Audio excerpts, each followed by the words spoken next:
बिस्मिल्लाहिर्रहमानिर्रहीम। मैं हूं तारिक थुनियो और ये है वॉइस नोट नंबर 19। आईकेब ने 2014 के सितंबर में और 2019 के भी सितंबर में डिस्ट्रक्शन ऑफ गुड्स पे एक सवाल पूछा है। सितंबर 14 में 3 मार्क्स का और 19 में 2 मार्क्स का। दोनों क्वेश्चंस को गो थ्रू करेंगे, फिर इसके आंसर को डिस्कस करेंगे। पहले 14 सितंबर 14 में क्वेश्चन नंबर 5 का बी था कि there are certain food items in the inventory of XY Limited which were returned by customers after the expiry date.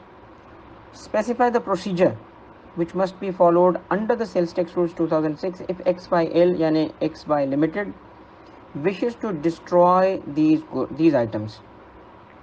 फिर इसके बाद सितंबर 19 में सवाल है क्वेश्चन नंबर 6 का भी, there are certain goods returned by customers as they are unfit for consumption and the seller has no option but to destroy them. Specify the procedure which must be followed by a registered person under sales tax rules 2006 for the destruction of such goods. दोनों सूरतों में procedure ही पूछा गया है। अब जब goods return होती हैं तो उस केस में हमसे इन क्वेश्चन में सिर्फ ये पूछा गया है कि प्रोसीजर क्या है जो डिस्ट्रॉय करने के लिए फॉलो किया जाता है। प्रोसीजर में स्टेप नंबर 1 ये है कि इस बायर को जो इन गुड्स को डिस्ट्रॉय करना चाहता है कमिश्नर को इन्फॉर्म करना पड़ेगा और उससे इजाज़त लेनी पड़ेगी। उसकी इजाज़त के बाद उन गुड्स को वो डिस्ट्रॉय कर सकता है। मगर फिर एक चीज़ और भी ज़रूरी है इसमें, और वो ये है कि कमिश्नर के नॉमिनेट किए, कमिश्नर के अपॉइंटेड किसी officer inland revenue but not below the rank of assistant commissioner की सुपरविजन में ये डिस्ट्रक्शन होनी चाहिए। तो 2 की पॉइंट्स मैंने बताए।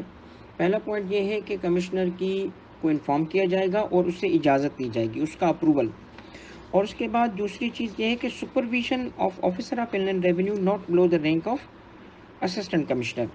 फिर इसमें आखिरी पॉइंट आता है, तो जो गुड्स हमने डिस्ट्रॉय की है तो इसका प्रोसीजर था, बट इसमें एक इम्पॉर्टेंट पॉइंट है कि जो गुड्स डिस्ट्रॉय हो जाती हैं तो destruction is not making a taxable supply. इस वजह से गुड्स डिस्ट्रॉयड का इनपुट टैक्स डिसअलाउ हो जाता है।